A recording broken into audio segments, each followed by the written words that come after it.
Good afternoon, good evening, good morning, depending on where you are in the world. This is Joe Nicasio, your business mentor. And the topic of today is being a more productive entrepreneur. We're going to talk today about some secrets about getting stuff done. I've been mentoring, I've been coaching people and mentoring people and helping people reinvent their businesses since 1999. So let's talk a little bit about how to be more productive. So I think every entrepreneur wants to be productive. Like we want to get stuff done with our day. Hey, who is it? I see Facebook user, but I don't see who it is. So productivity looks a little bit different uh, to different people, but the feeling is pretty universal. Productivity encourages a true sense of purpose. Like when we're really getting GSD, getting stuff done, I think we feel like we're really more productive. So there's this battle for productivity. Everybody's in this hustle grind mode, and I don't think you need to be in the hustle grind mode. I think if you're getting stuff done, I think if you're, 8 hours, eight or 10 hours is enough to get stuff done in a day. If you're not productive, you end up wasting a bunch of time. So look, all day long you're receiving notifications, you're getting texts, you're getting, I don't know, Slack messages, emails, social media ping, calls, and a whole lot more. I mean, there's a whole lot of things attacking your productivity. And so, just as you push in and start getting to important matters, your phone rings. So you're busy. You're busy, but you're not productive, okay? And you're getting things done, but you're not getting the right things done. So, you ever felt like you were working really hard but getting nowhere? Well, this program I'm sharing with you right now will help you. Okay, so in this mini workshop, you'll discover the four pillars of productivity. And the first one is pillar one is systems over goals. There's a big issue inherent with the whole goals process. Goals have a distinct termination point. Measuring success this way can make you feel defeated because you get a goal, and then goals have an end. You never feel like a success until you've actually achieved that end.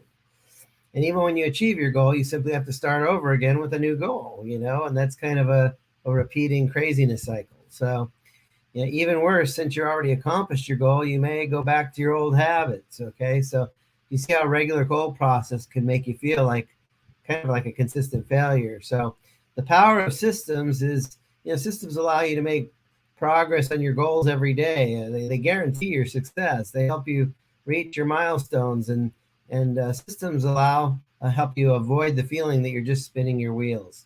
So, what are systems? Like losing 10 pounds might be a goal, but the system is learning to eat the right way. Okay, so you're kind of achieving the same thing, but with a system, you're developing the process and the daily habits, where a goal is a start and stop process. So you might set a goal to clean the house from top to bottom. That's a one-time incident. You achieve the goal, but a system would be a daily cleaning routine that keeps the house clean. You might set a goal to generate $50,000 over the next 2 months. A system is every morning you make the number of phone calls you need to make to the potential new customers. So the system ensures that you reach the end result and you get it with more consistency.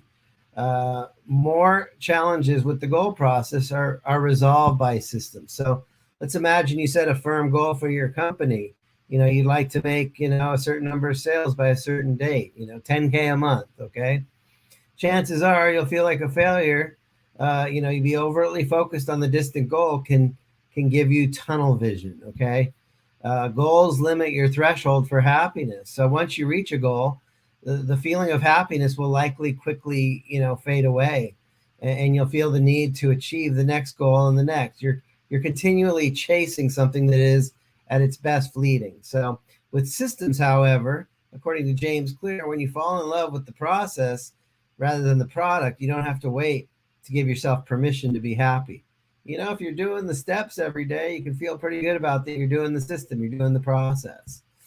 So with goals, you may also realize that once you've achieved a certain goal, you have nothing else to work towards. Let's suppose you set a personal goal to run a marathon. Once you met the goal, you couldn't stand the thought of going back to that regimented schedule.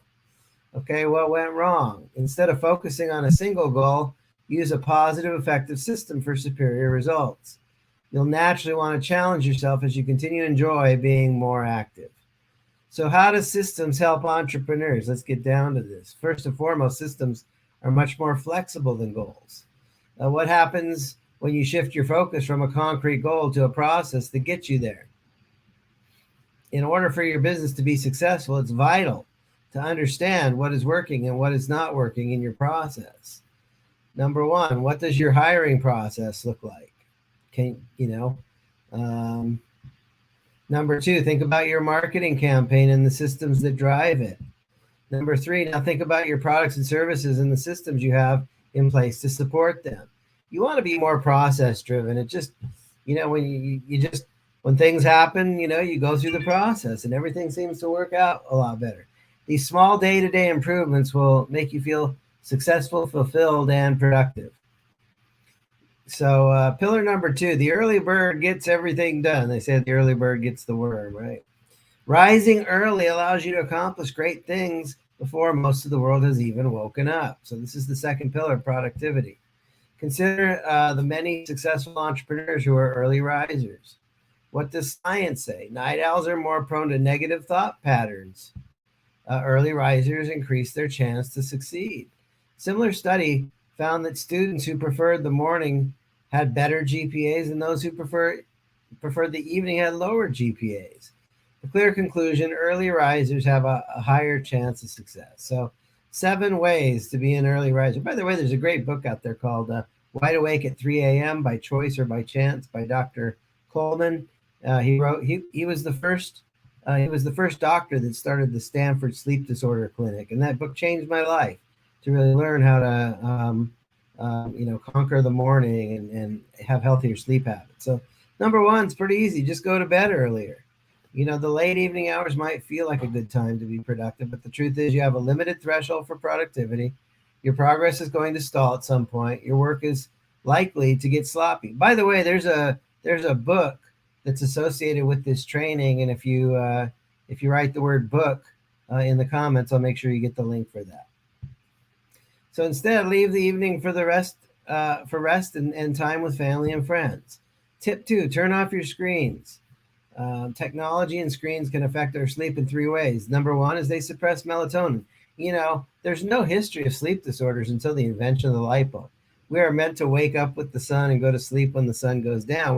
When the sun goes down and everything gets dark, it triggers our go to sleep chemicals. And when the sun comes up and we go from that dark to the light, it triggers our wake up chemicals. And technology and light bulbs, they mess with our melatonin production. They keep your brain active and your alerts can keep you up all night. So solution is turn off your screens and put them away for a few hours before you go to bed. Apple has this bedtime thing in the time part of the iPhone app. And, basically I wind down at 10:30, sleep time is 11 to 7, and I have a wake up alarm every day at 7. And if you try to get a hold of me during those hours, all of my notifications are off for 8 hours because I've discovered I sleep better when my technology doesn't interrupt me. So avoid using your phone as an alarm clock. In this case, I am using my phone as an alarm clock because it controls the quieting of the notifications and everything. So tip 3 is create a sleep routine, set regular sleep hours. Go to bed and rise the same time pretty much every day. National Sleep Foundation suggests find a relaxing routine activity away from the bright lights. Try and avoid activities that can cause excitement and stress. Be in a chill environment and establish yourself some kind of routine. If you need something to occupy your thoughts before bed, try reading a book instead of watching a movie. A book might be a few minutes, a movie might be a few hours. Other things you can do to include your nighttime routine is, warm, non-caffeinated drink, maybe a little meditation or a little prayer, warm bath, breathing routines, and using an app like Calm, which helps you wind down each night. So number 4, tip to get more sleep and go to bed earlier is get some exercise. Intense exercise is the most conducive for a good night's rest, but any level of activity is helpful. Even just a simple walk around the block can really change your life.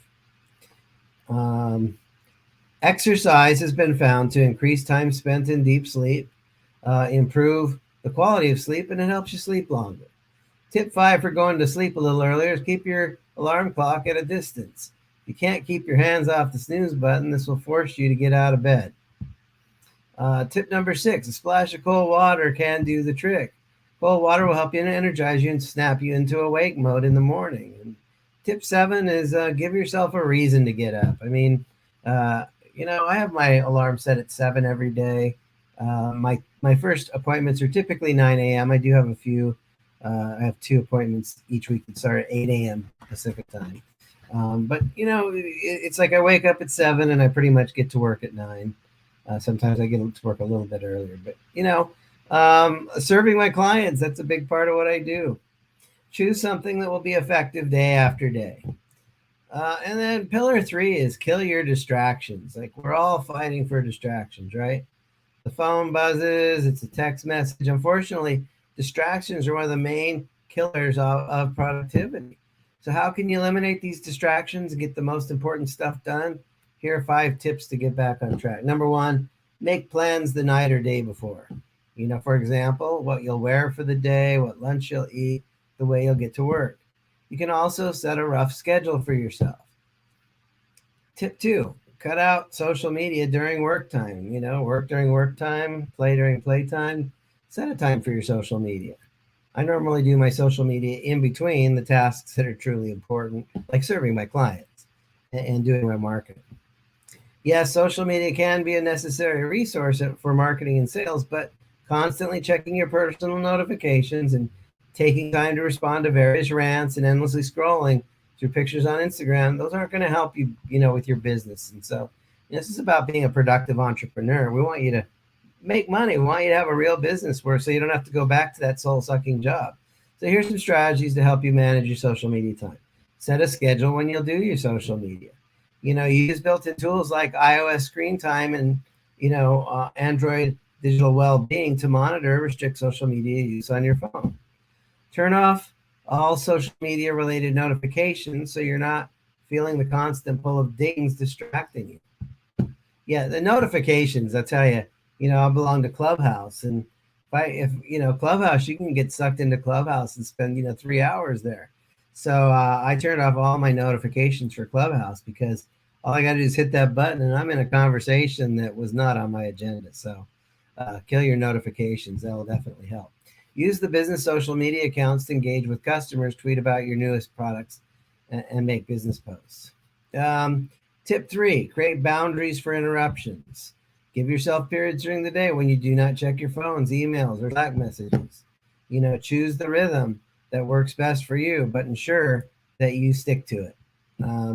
If possible, it's always a good plan to leave at least one day a week when you're not scheduled for a meeting. So for me, I have 2 days. Sundays are church. It's the Sabbath. I take Sundays off just to chill out and be a little bit closer to God. And then Thursdays I take as a personal day to get my personal stuff done. I still work on Thursdays, but I don't take appointments because that gives me that time to get stuff done that really needs to get done. Tip 4 is create a productive workspace. Productivity produces productivity. Keep your fun places and your workplaces separate and make your workspace conducive to work. Tip 5, it can't all be work. You got to mix a little fun into the game. Play opens up play opens up you for creativity and relieves you of, the heavy workloads. Make work enjoyable. If you're not having fun, you're doing something wrong. If you're going to build a business, you might as well enjoy it. This is a broken record you're going to hear from Joe Nicasio because too many people are going to a job they don't want to go to. Let's create a business that you absolutely have joy and bliss in. Plan to have breaks during the day when you set aside work.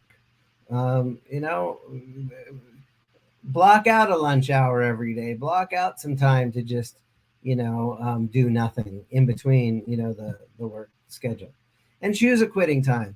I'm a big fan of having business hours. So my business hours are roughly, 9 a.m. to 5 p.m. I have a couple days that I go into 6, and I have a couple days I start at 8. But, after 6 o'clock p.m., it's not all work, okay? There's no pressure for me to have I don't take any appointments during those time periods.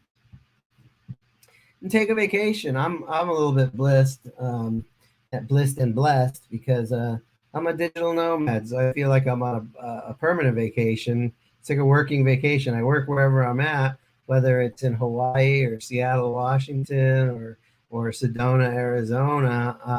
As long as I keep my appointments, I can run my business from anywhere and enjoy being in different parts of the world, serving clients all over the world. Limiting distractions can greatly enhance your chances of success. So and then fourth pillar of how to be a more productive entrepreneur is slay your dragons. Okay. Mark Twain said, if it's your job to eat a frog, it's best to do it first thing in the morning. And if your job is to eat two frogs, it's best to eat the biggest one first. Eat your biggest frog first. If there's something that you're avoiding, that's the first thing you do, and you get it out of the way because you'll feel so much better afterwards. What does the research say? Doing easier tasks creates short-term satisfaction, but negatively impacts long-term productivity. So short-term victories feel good at the moment, but limit your potential. So put that plan into action. Eat the big frog. As the day goes on, your ability to focus is going to diminish. If you choose the hardest jobs first, you'll be able to finish up the day with your easiest work. And that makes for an easier day and a better feeling about your day. Productivity is in your grasp, okay? By the way, if you want a copy of the ebook that goes with this, just write the word book and I'll make sure and get you a link to download the ebook that's associated with this training. So,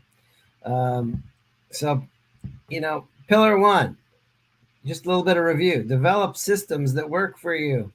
Don't set goals that start and stop. Set a system where you kind of have your routines and your protocols so you can do them each day. Pillar two, wake up early in the morning, ready for your day. Start early, and that gives you the right that if you get your stuff done, you can end early and you can actually have a life. Pillar number three is cut out the distractions. If you're not helping me hit my goals, you're a distraction away from my goals. So you got to go.